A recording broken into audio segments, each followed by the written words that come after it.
The phone rang, slicing through the silence of my modest living room. I, Emily Townsend, a 38-year-old working mother, never expected that call to shatter the life I knew. Emily, I'm leaving you. I've found someone else. Oh, and there's about $250,000 of debt in your name. Handle it, will you? Michael's voice, once so familiar and comforting, was now cold, detached. My heart sank. This had to be a cruel joke. Michael, what are you talking about?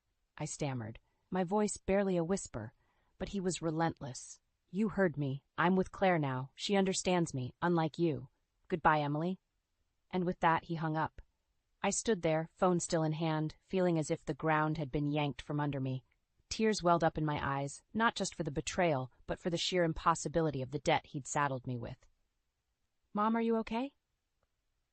Anna, my 10-year-old daughter, walked in, her small face etched with concern. I forced a smile, masking my turmoil. Yes, sweetheart, I'm fine. But Anna wasn't fooled. She hugged me, a gesture offering more comfort than she knew. After Anna went to bed, I sat alone, the weight of my new reality suffocating me. How could Michael do this to us? We had a life, a family, and now I was alone, buried under a mountain of debt I had no knowledge of. I logged into our online banking, hoping Michael's call was just a terrible mistake. My heart sank further as I saw the near-empty account. Michael had drained everything, leaving only a trail of unpaid bills and maxed-out credit cards. I didn't sleep that night. Instead, I spent hours staring at the ceiling, grappling with the betrayal. Michael, the man I had loved and trusted, had turned my life into a nightmare. And the worst part, I had no idea how to wake up from it. Before the turmoil, there was a time when laughter filled our home. I met Michael at a charity event. He was charming, his smile infectious. I remember thinking how lucky I was when he asked me out. Those initial dates blossomed into a whirlwind romance. We were young, in love, and the world seemed full of possibilities. Our wedding was a modest affair, but it was perfect. Surrounded by close friends and family, I felt like the happiest woman in the world. When Anna was born 2 years later, our joy multiplied. She was our little miracle, a perfect blend of Michael and me.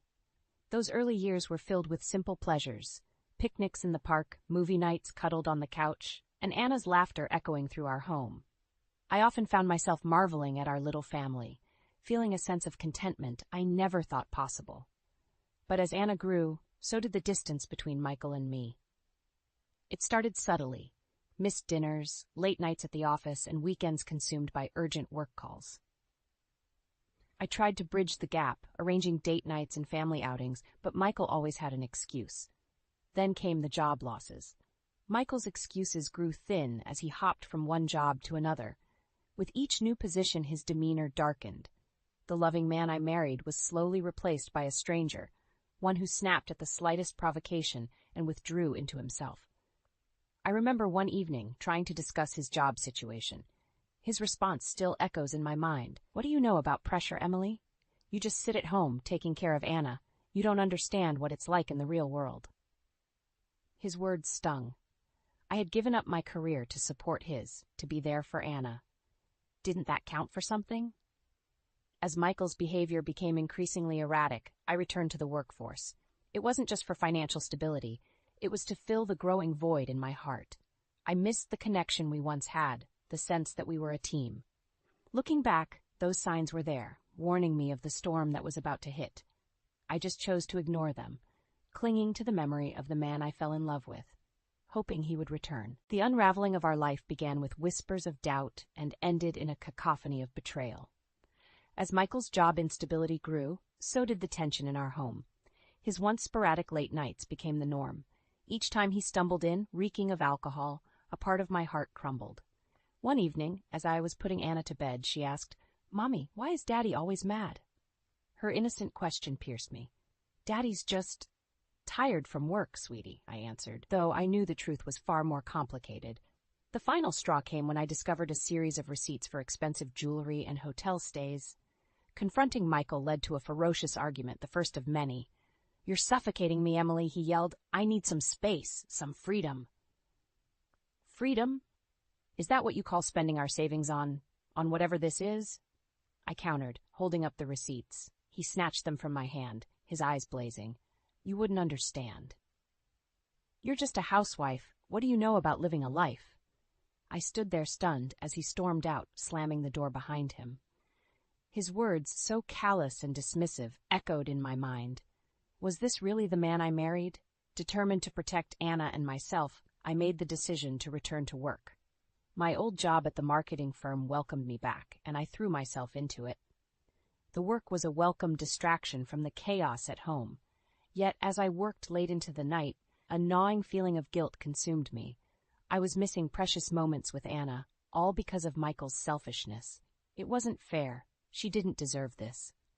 The nights grew lonelier. Michael's presence in the house became like a ghost, there, but not really.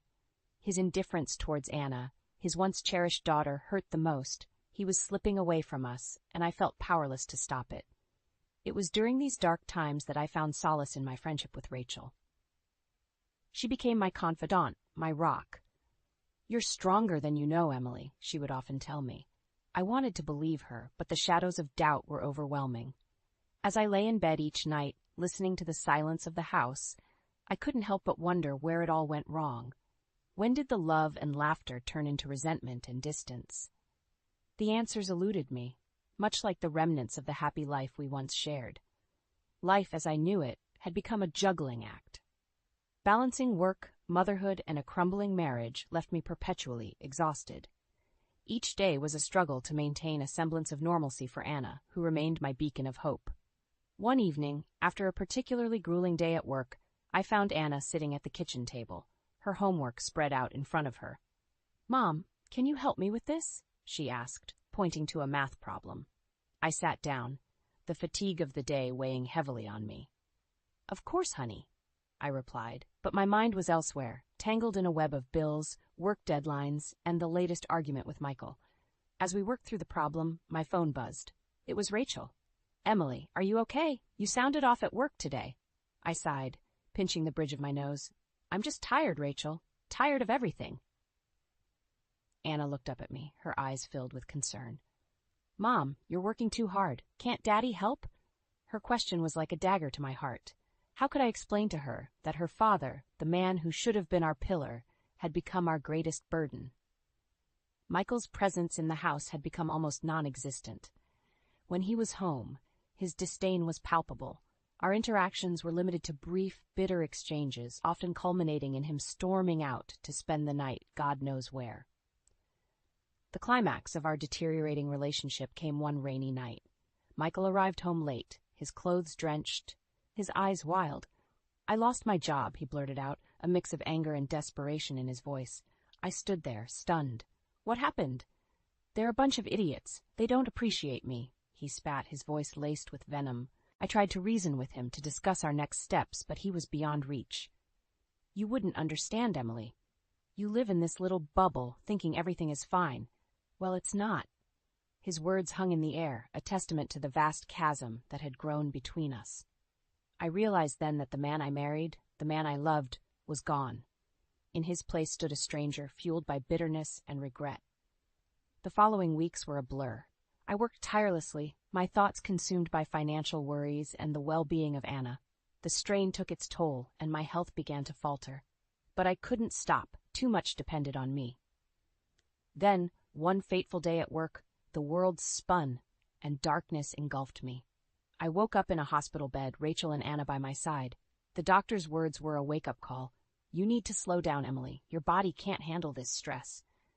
But how could I slow down? How could I, when our world was falling apart? Lying in the sterile hospital bed, a myriad of tubes and monitors attached to me, I couldn't help but feel defeated. The doctor's diagnosis was clear: stress-induced exhaustion, compounded by the early stages of an ulcer. But the real shock came when they found a small malignant lump in my breast. "Mom, you're going to be okay, right?"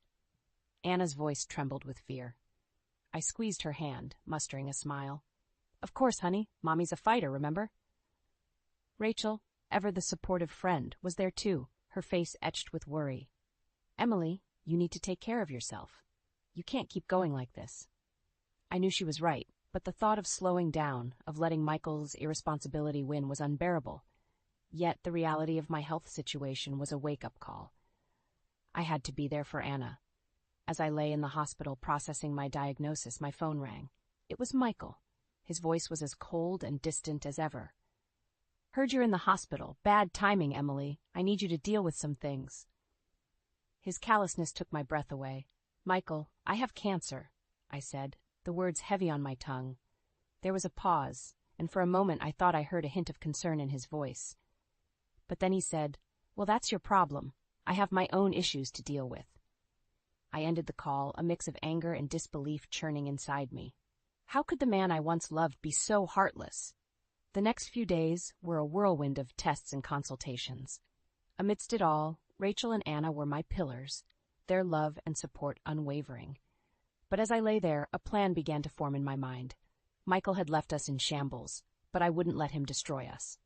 It was time for him to face the consequences of his actions. With Rachel's help, I started digging into our finances. The more I uncovered, the angrier I became. Michael had not only amassed a huge debt in my name, but had also been siphoning money from Anna's college fund. The final straw came when I discovered he'd taken out a second mortgage on our house without my knowledge. The depth of his deceit knew no bounds. "Rachel, we need to do something," I said, a newfound determination in my voice. Rachel nodded, her eyes fierce. "Don't worry, Emily. We'll make him pay for this. He won't get away with it." As I lay there, recovering, I knew one thing for sure. Michael had underestimated me. He thought he could break me, leave me to pick up the pieces of his mess. But he was wrong. I was going to fight back. Not just for me, but for Anna. And I would start by making Michael accountable for every single betrayal.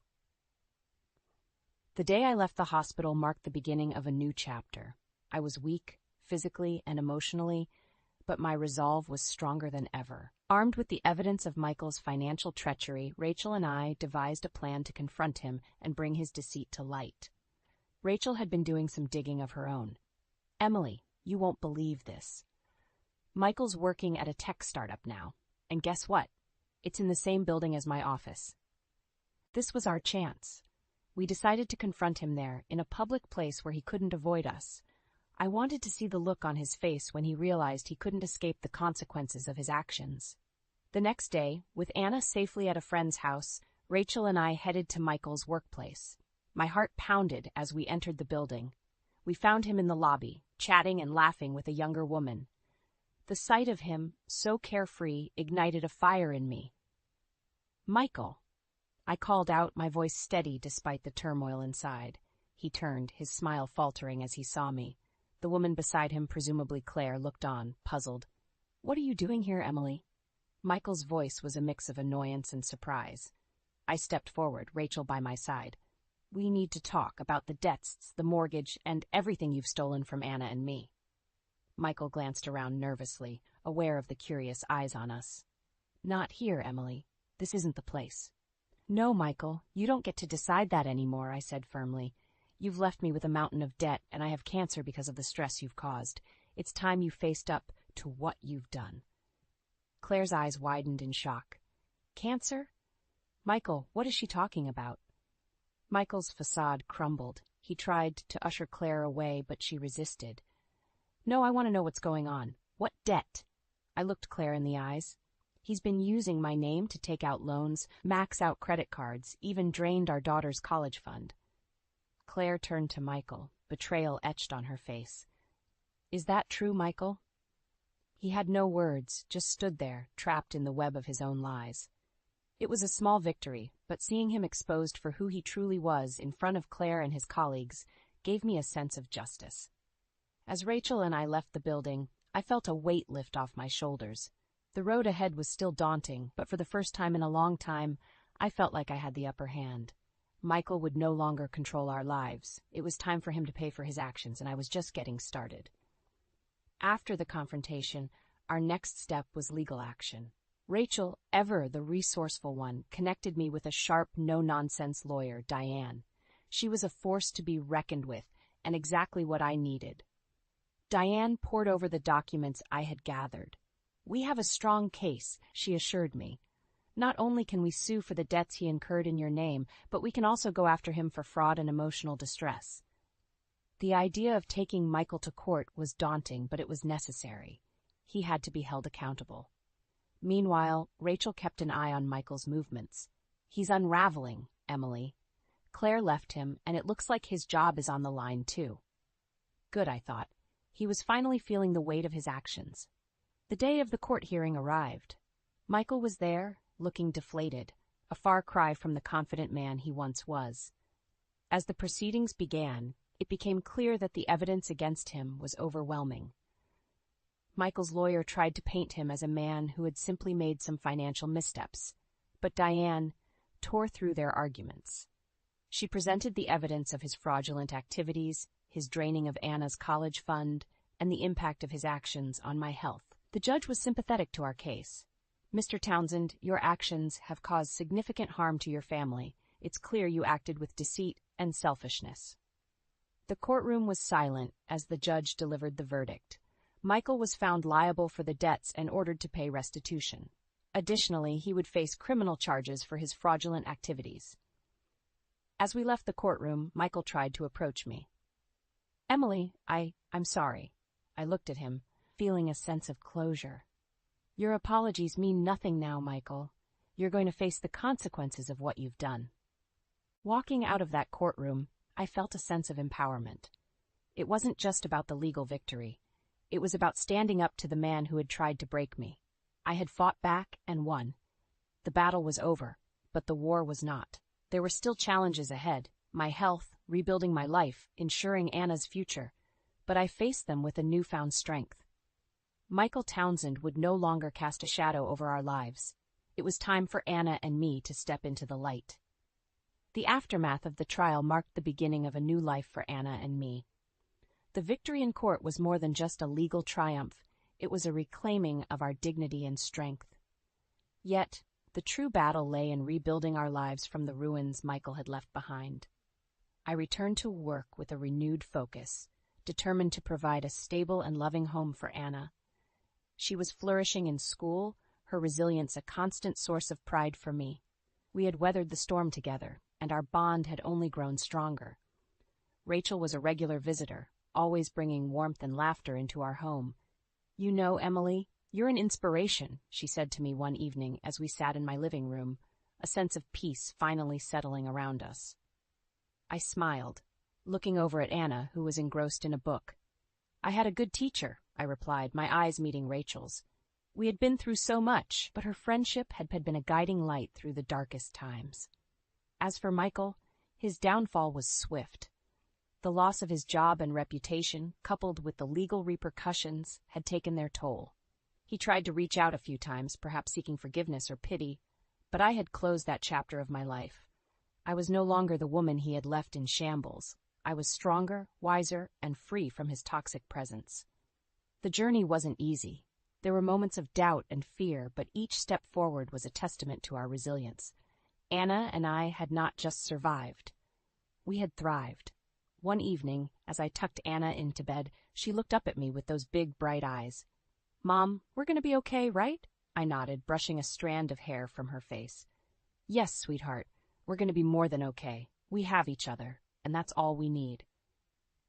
As I turned off the light and left her room, I felt a sense of contentment. Our future was uncertain, but it was ours to shape. The scars of the past would always be there, but they no longer defined us. In the quiet of the night, I sat by the window, gazing at the stars. Life had thrown us into turmoil, but we had emerged stronger. We had faced our challenges head-on and reclaimed our lives. This was our new dawn, a time of healing and hope. And as I looked up at the night sky, I knew that no matter what lay ahead, Anna and I would face it together, with courage, love, and an unbreakable spirit.